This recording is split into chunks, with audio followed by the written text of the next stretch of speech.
I mean, it's rare there's a Tom Cruise movie that's totally disappointing. You're always a little entertained. Yeah. And maybe he runs in it. Yeah. Yeah, he definitely runs in that movie for sure. I was watching Mission Impossible, I think it was 4, and it just starts off with him running.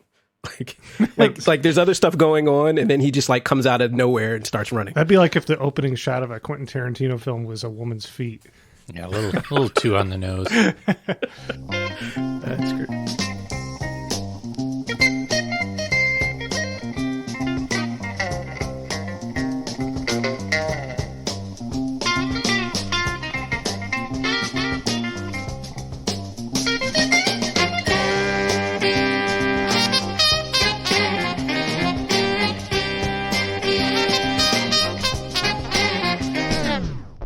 Welcome to I'd Buy That for $1, a podcast about inexpensive, common, and underappreciated records that are waiting to be rediscovered. I'm your host, Sean Hartman, creator of the hit compilation series Fingers on the Pulse, featuring the best loved songs by artists like Philip Snake Finger Lithman, Five Finger Death Punch, Greg Fingers Taylor, Finger 11, Johnny Fingers, and Patrice Baby Fingers Rushen. Oh, something about that made my skin crawl. I kind of knew it would. Yeah, it's a strange word, and then you say it more than once, and it just becomes stranger every time. I got so wrapped up in all the finger words, I didn't notice if you put snake finger in there. It was the first one. Okay, you did. You did. All right, beautiful. We're all good as long as we don't bring up salad fingers. Oh, nice. I'm co-host Jeremy, and now I'm disgusted, but I'm also feeling a little sad, guys. Oh, no. Yeah, it's been, about 2 years since I posted my Forget-Me-Nots TikTok dance, and you guys haven't liked it yet. Oh, I'm so sorry, Jeremy. I forgot to do that. Do you even follow my TikTok account? I didn't even know you had one. Wow. It hurts. Well, we all have things to fix after this episode. Would you like to share your TikTok account with our fans so that people can follow you on there, Jeremy? Absolutely not. I think this is highly sus. Jeremy on TikTok. Oh, I got dances for days. Well, we have something. We planted something for everyone to seek out. Who knows if they'll get anywhere with it. I am co-host Peter Cook. And it's easy in this day and age with everything coming at us so fast, living on the information superhighway, that to feel that we need to hurry up and just get everything done. And I want to remind both my co-hosts as well as the listeners that there's no need to rush, but there's plenty of reason to Rushen. Oh, I saw that was going like a mile away. Yeah, but I will say, Jeremy, I think when it dawned on you where it was going, there was a twinkle in your eye and a grin on your face. It did lift my spirits a little. Okay, great.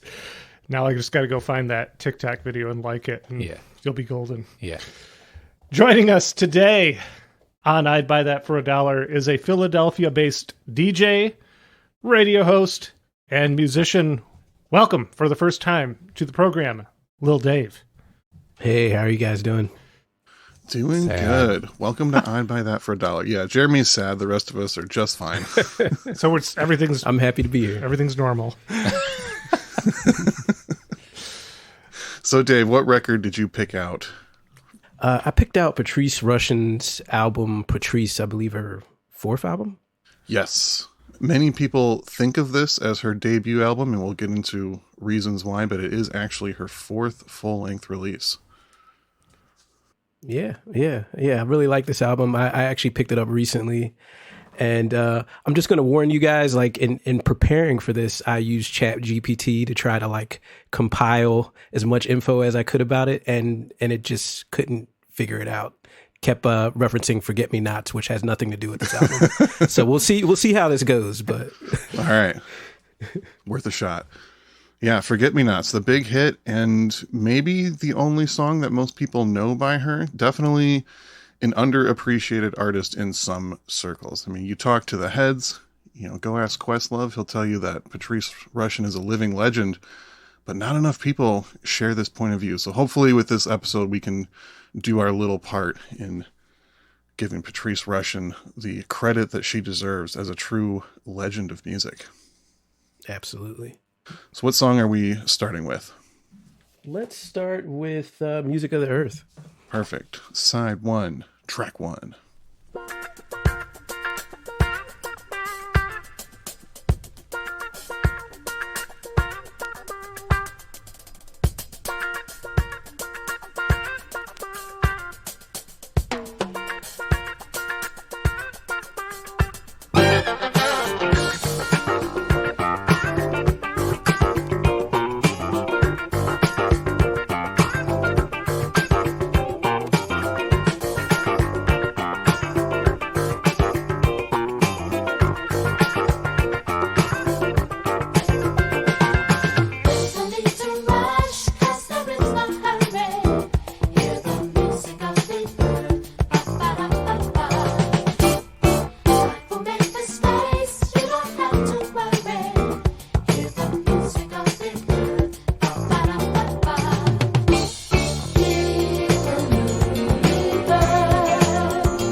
Now that's how you kick off an album.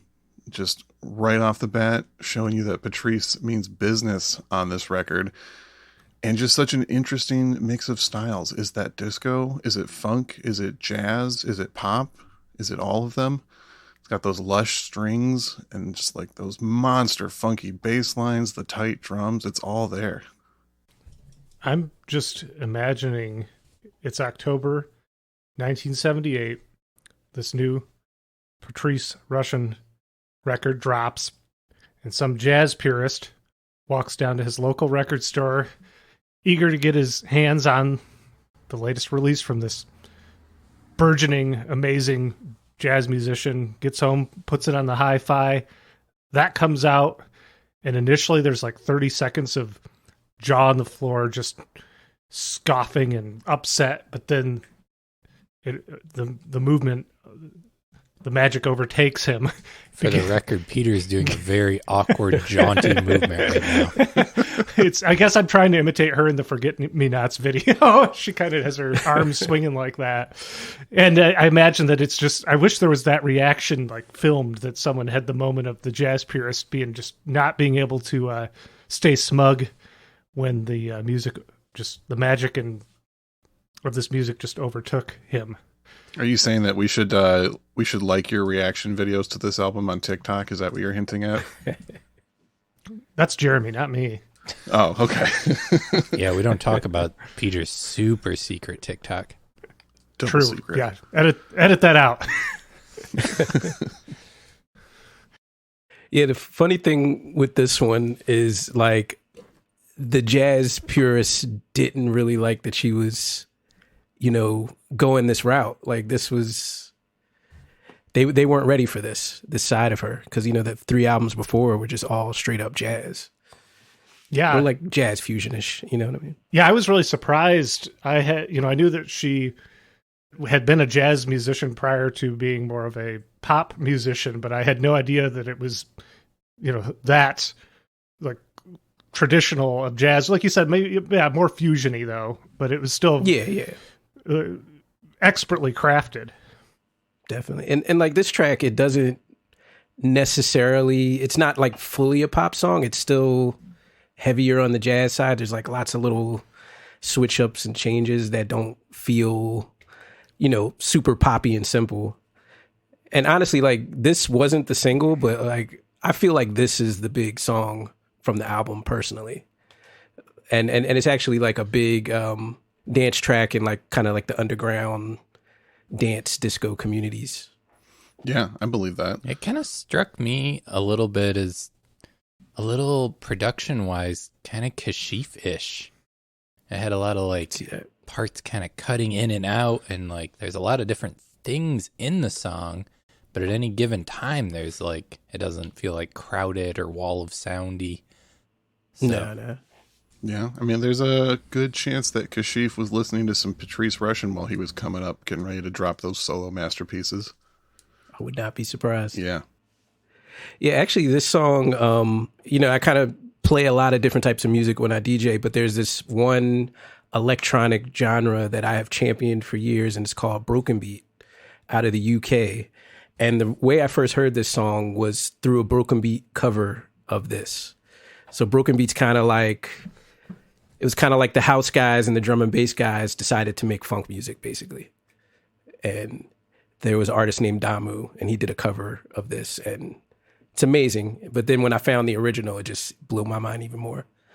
That's such a great way to get into music, finding something from the sample and then realizing that you love the original source material and the edited version for different reasons. It's just like, music is so cool, right?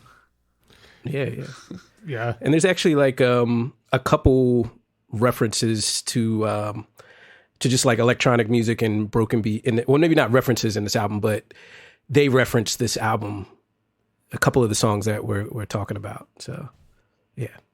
Speaking of what you just mentioned with the samples, it reminded me of my one experience with Patrice before recently when I checked it out for this episode.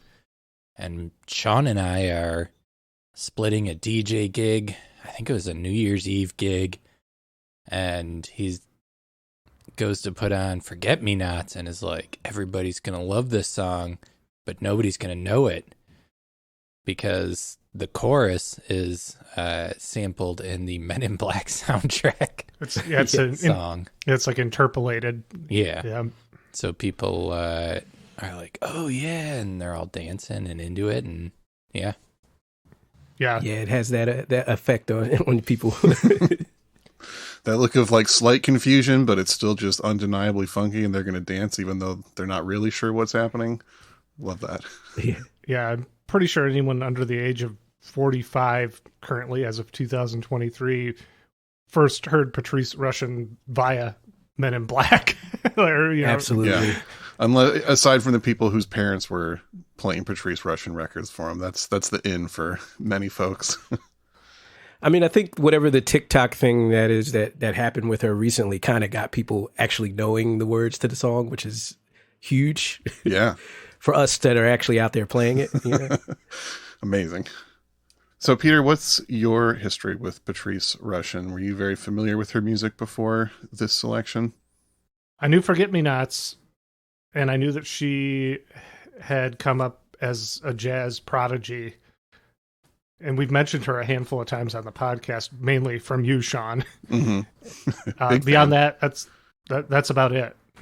Weren't you familiar with Remind Me, or at least the samples? Yes. Well, that's the song, that's been sampled a ton. That's on the same album as Forget Me Nots. Right.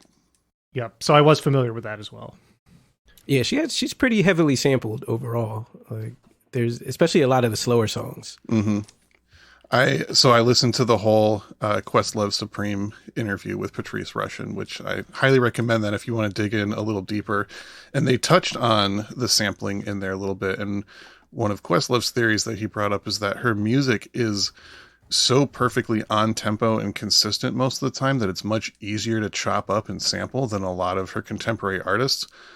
And yeah, she had a huge musical education background to this and had put tons and tons of hours and years of her life dedicated to excellence in music, and it shows on these albums. Like, she's not screwing around on here. This is very serious, and she wants to do it the best possible way that she can.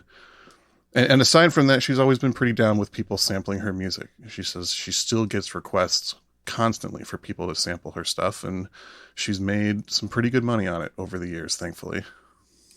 Yeah, I kind of feel like with her music, there's so much going on in every track. It's like perfect for sampling. Not only is it on tempo, but it's like there's all these little sections, all these little moments that are just perfect for capturing and turning into something else. Yeah, the same thing that makes this a really interesting album listen start to finish also has all those weird little unexpected twists and turns and sound pockets that are ripe for the samples. Absolutely. So, Dave, you said you just picked up this record recently. Did you have other Patrice Rushen stuff before this? Have you been a fan for a while? Yeah, I mean, the one I probably pull out the most is the Pizzazz album, the album after this. Yeah. And I think that's kind of a bit more pop, mainstream, kind of like really hitting on the R&B side more than the jazz side. Yeah, it definitely shows a little more of the transition away from the jazz influence, especially, the record Straight from the Heart that we've been talking about with the big hit, Forget Me Nots from 82. That's even more into the, like, almost electro boogie funk kind of thing. Absolutely. So yeah, it's fun to see all the different transitions that she's doing. She's someone that's always been interested in a wide variety of music and has been deliberate in just following the muse, really. She's playing the music that she's interested in at any given time, and it's almost more of a coincidence that the stuff that she liked ended up being hits. Yeah. When I first saw the album title Pizzazz, I legitimately read it as pizzas. Yeah. I thought that seems like that doesn't seem like her style. That actually is not a bad name for a pizza place. I would like to see that. Pizzazz. Or an album, honestly. I'd buy that album. Yeah, you're a known fan of pizza. True. Well, before we get into another song, do you guys want to play a game? Oh, boy. Yeah. Let's do it. I have a brand new, never before featured game that I'm just going to spring on everybody. So we'll see if it works. And if you love it, maybe we'll bring it back sometime. But this game is called What's Your Favorite Song? I'm going to break down the rules for you real quick. I'm going to ask everybody what their favorite song about a specific topic is. And the trick to this game is I'm going to be asking a question that obviously points towards one specific song. And the trick is that you have to try and figure out coming up with an answer that is not the song that everybody thinks about first. And try and have it related in some way. That may sound a little complicated, so let me just give you the first example. What's your guys' favorite song about the boys being back in town? And my answer to that is Return of the Mac by Mark Morrison. Mm-hmm. Ooh. Okay. That works. Yeah. I'll say This Is How We Do It. Perfect. By Montel Jordan. This is just an example, right? Yeah. Okay. Yeah. Okay. Yeah. I think I understand the premise behind this. So it's not, it doesn't have to be related to this artist or album. No. Wide open. Yeah, wide open. I mean, like, if it can be slightly related in an unexpected way, that's probably the best answer. Also, I have no points or way to win this. I guess if the audience listening at home wants to decide who had the best answers and who won, you can email us or get at us on social media or something. So drop that email now, Sean. I'd buy that podcast at gmail.com. All right. You got my back. Love it. All right, so let's play. What's your guys' favorite song about being on a highway to hell? Valley of the Sun by Moist Boys. Life is a Highway. I'd have to say Aretha Franklin, Pink Cadillac. Ooh. Mine is obviously Autobahn by Kraftwerk. It's a good one. Yeah. Nice. What's your guys' favorite song about professing a solid desire to be someone's dog?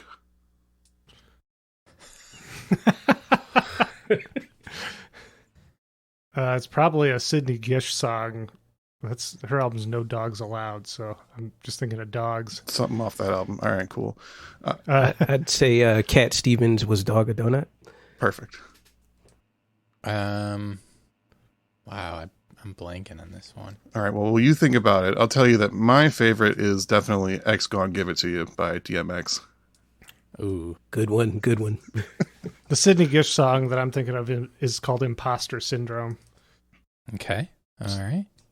You got anything, Jeremy, or are you passing on this one? Say it again. I'm blanking here. What is your favorite song about professing a solid desire to be someone's dog? Oh, You Got a Friend in Me. Perfect. All right, last one. What's your guys' favorite song about how people make the world go round? Oh. I can't say the first one that came to mind.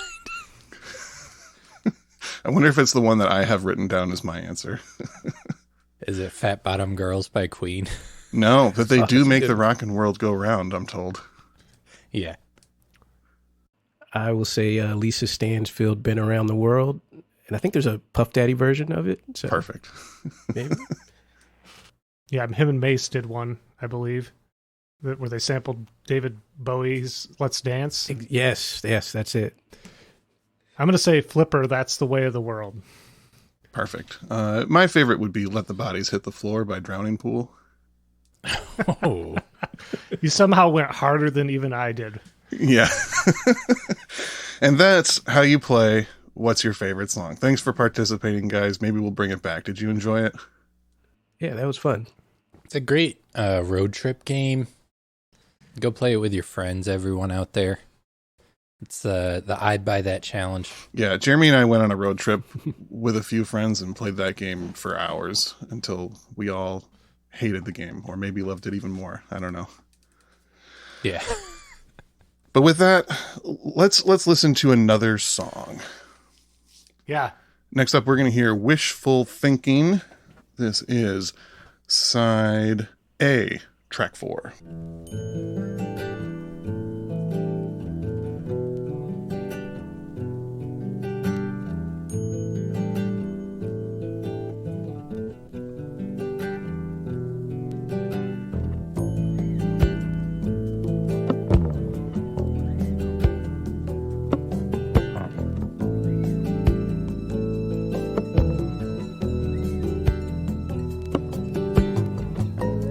I have talked and walked beside you. If only in a dream I had last night. I adore you. Butterfly dreams and thoughts about you. Gliding in endless flight past my heart. I love you. Shall I put my arms around you? Would it be too bold if I did? Should I approach you? Oh, how many times I've watched you. All of my intentions have been for you to try me. You like my music, 'cause there's love in my song. Wish I knew ya, could talk to ya. Wishful thinking. I am a poetess, we can rhyme all day long. Let me know ya, I can show ya. Wishful thinking.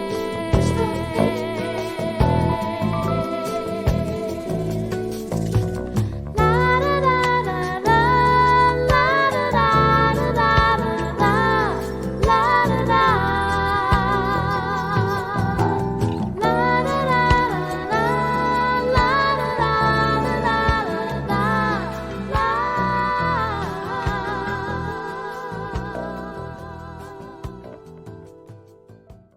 That song could maybe pass on a jazz record, I would say. It's almost there. Maybe jazz purists still wouldn't like the slight pop edge it has, but Definitely gives me a bossa nova kind of feels. yeah. And Yeah. that's her on guitar too, which is amazing. Oh, wow. I didn't even know that. It's quite impressive. She's on a lot of instruments on this album.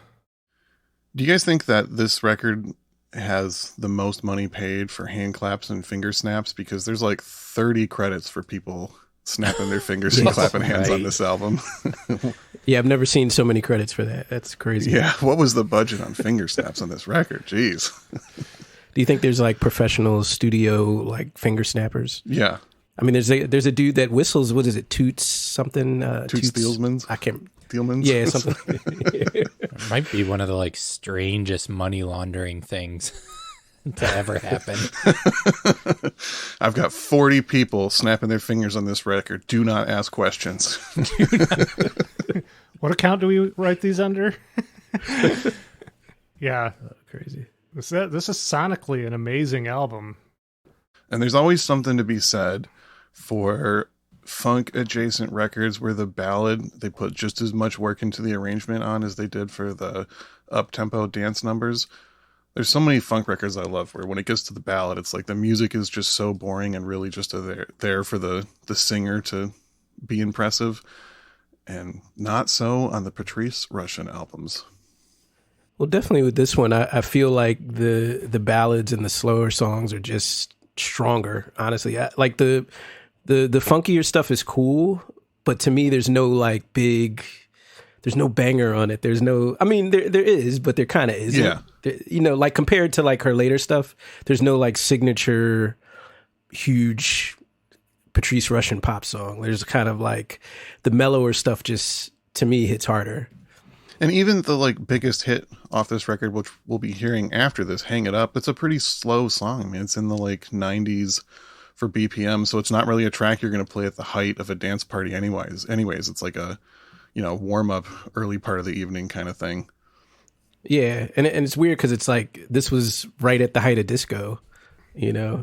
But she kind of put out this mid. And there's just like a hint of disco on this record, just like a nod that it exists, but this record is still fully her creation the way she wanted it to be, regardless of maybe even what the label thought was going to be successful at the time. Yeah. Another thing about the song, this was another one where I heard about it through a cover version on another electronic album. So there's a group called For Hero, who's one of the originators of jungle. They made a album with all live instruments. It's called 2 Pages, amazing album. And they did a cover of this on there. Oh, nice. So, definitely one of my favorite songs. So when I got this album and I heard that on there, I was like, I didn't even realize it was a cover at the time. That's great. I love it when that happens. Definitely. So let's go ahead and get into a little of this bio, figure out where Patrice came from, what brought her to this point to be making such incredible music. And Are we going to debunk Jeremy's theory that you can't become serious about studying piano at the age of 3, like Donny Hathaway? Yes and no. Oh, wow. Before we talk about Patrice, though, I got to mention real quick that a big part of the Patrice Rushen story comes from the legacy of her mother, Ruth Rushen, who is a very notable person in her own right. Interestingly enough, Patrice's parents were not musicians. You would think with someone this gifted and dedicated to music that it would have been like, a family lineage. We all play music. But in fact, Ruth Rushen, Patrice's mom, had dedicated her life to improving the California prison system. She was a lifelong advocate for fair treatment, rehabilitation, and opportunities for incarcerated individuals. Yeah. Was she a warden? I think she was like the director of the entire California prison system at one point, like in the early 80s. I remember Crazy. just reading a little bit about that, and it was really fascinating. Yeah, and she was an early strong advocate for rehabilitation, which is something that was not really in use very much, but she was all about like, let's get these people back on their feet and give them life skills and opportunities. So an amazing woman who definitely encouraged her daughter Patrice to strive for excellence in all things, which seems to be basically the mantra for the Patrice Rushen story. So let's get into this early childhood education, though. Patrice showed an interest in music at a very early age. The teacher at her nursery school noticed that Patrice would just light up anytime she was around music, and recommended to Patrice's parents to take her to a new kind of experimental early childhood education program being done by the University of Southern California at that point, where grad students were trying out new things with early childhood education, especially for kids that show an early and strong musical talent or interest. One of the central ideas of this program was teaching a strong connection between music and feeling. So some sources you will read that Patrice started playing piano at the age of 3. That is not actually true. She started these music programs at the age of 3, but the first 2 years of it was more just associating music and feeling. She didn't start playing piano until the age of 5.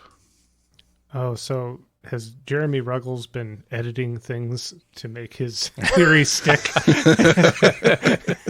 He's scrubbing the internet so that no one can prove him wrong, as usual. I gotta say that had a little bit of parallel with Men in Black and Will Smith kind of being invited into the secret experimental program. Yeah, same building as the Men in Black offices, just like a different floor. Yeah. I mean, secretly, Men in Black was just the Patrice Rushen story. Ooh, I like that. Packaged for mass audiences. Same universe.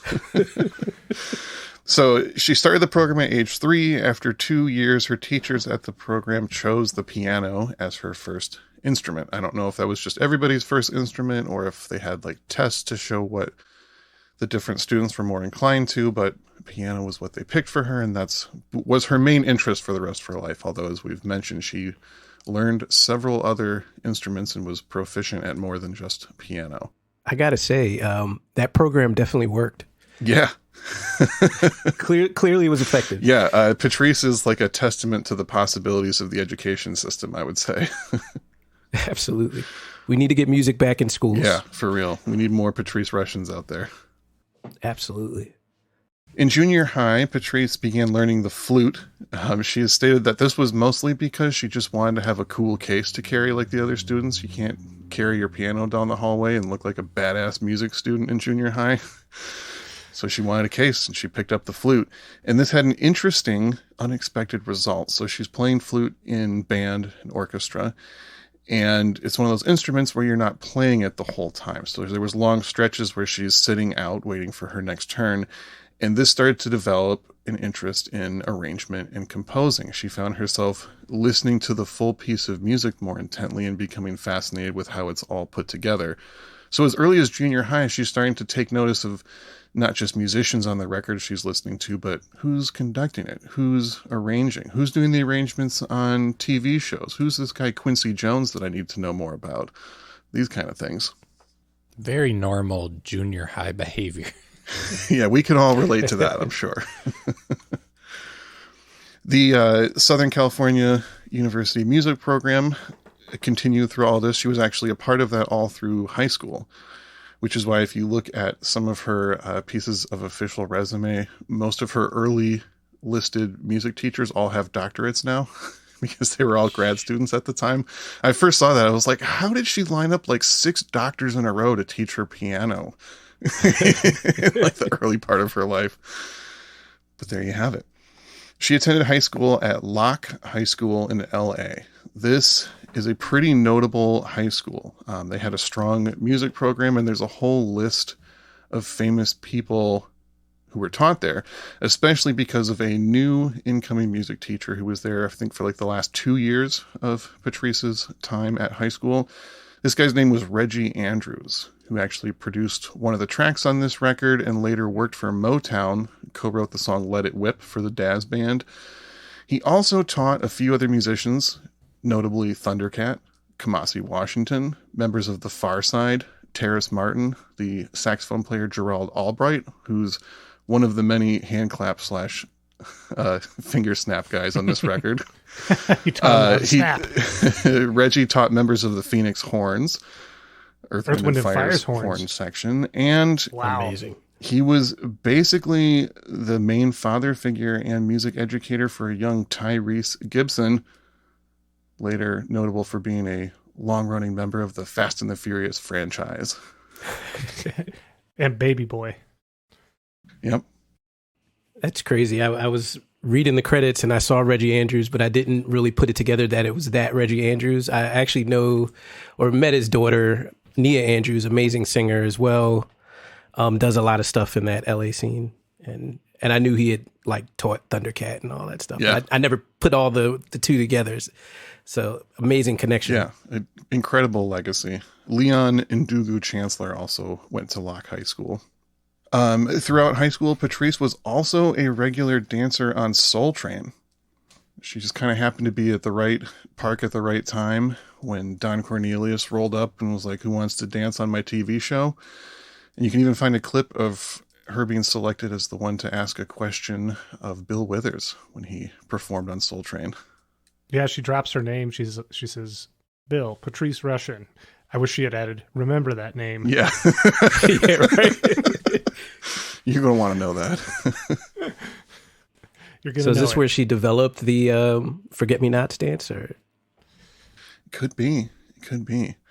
One other amazing high school story I learned of her. She met an early incarnation of Earth, Wind, and Fire in high school because Reggie Andrews was tight with Maurice White, and Earth, Wind, and Fire was not successful enough to pay for their own practice space at that point. So they traded use of like the gym or the common room at her high school. And then their payment was they played her prom.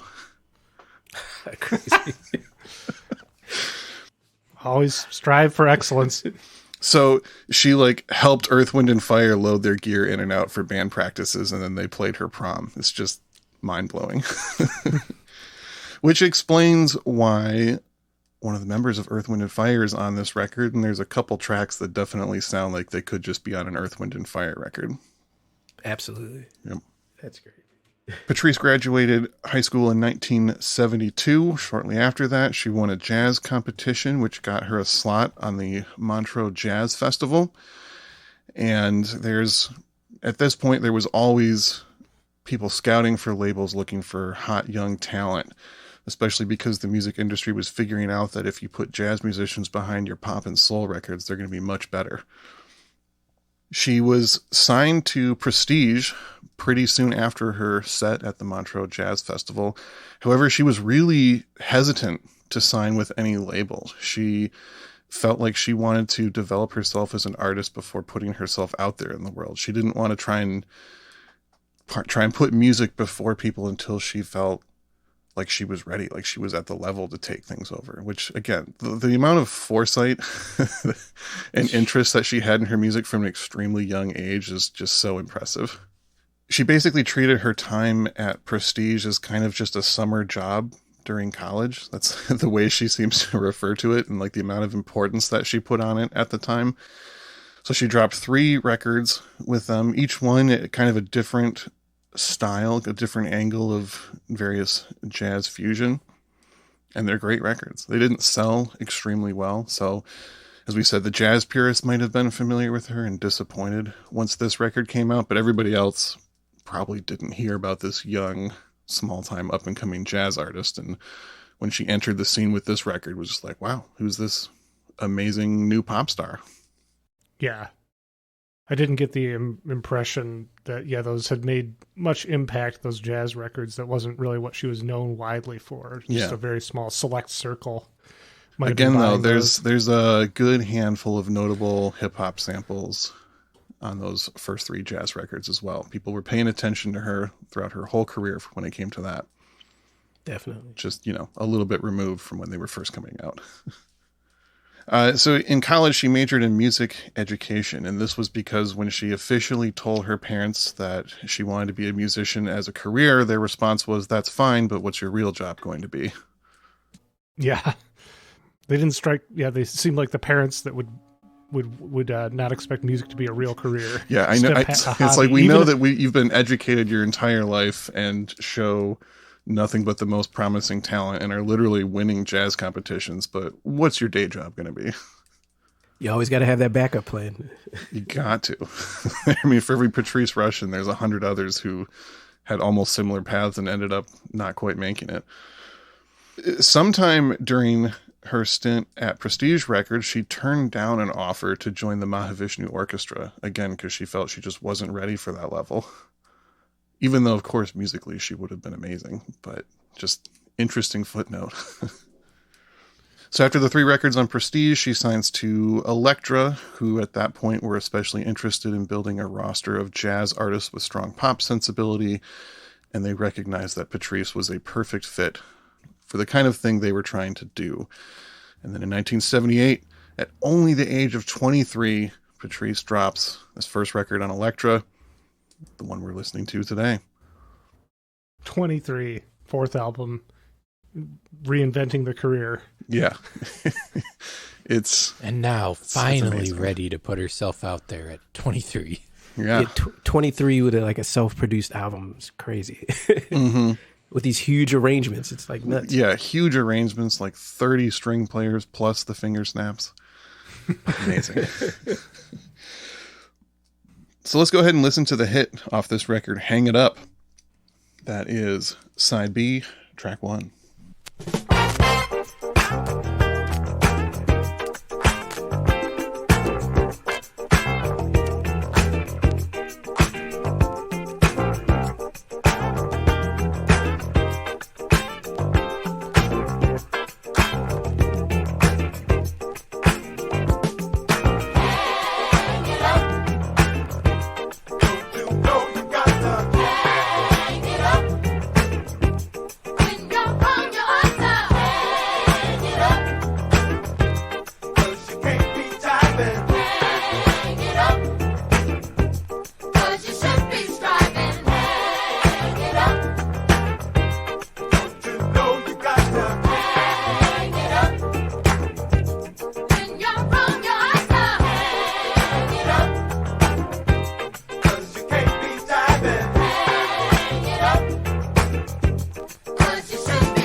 It's given me some Sly Stone vibes.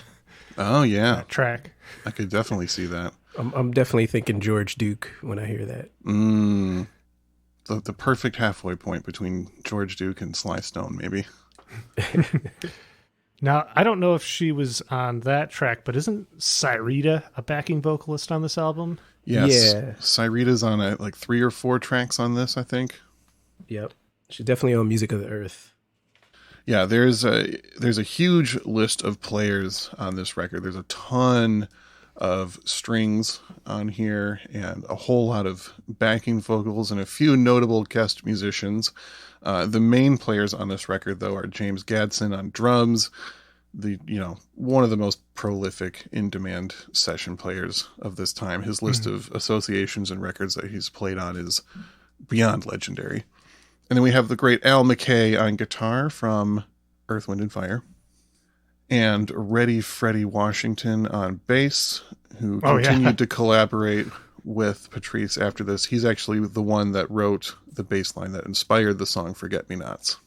Yeah, I see that he has a lot of co-writing credits on her stuff. Yes. And then on percussion, you've either got Bill Summers or Paulino DaCosta. You obviously cannot go wrong with either one of those dudes. Yeah, both are amazing. Yeah.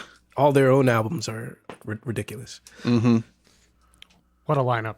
What a lineup. So after this record, Patrice put out a few more albums with Elektra. And then her last album with Elektra came out in 1984, an album called Now. She left because she was feeling a little constricted. They weren't really maybe valuing her enough or giving her the freedom that she wanted. And a certain old friend of the show, Clive Davis, was like, I love your music.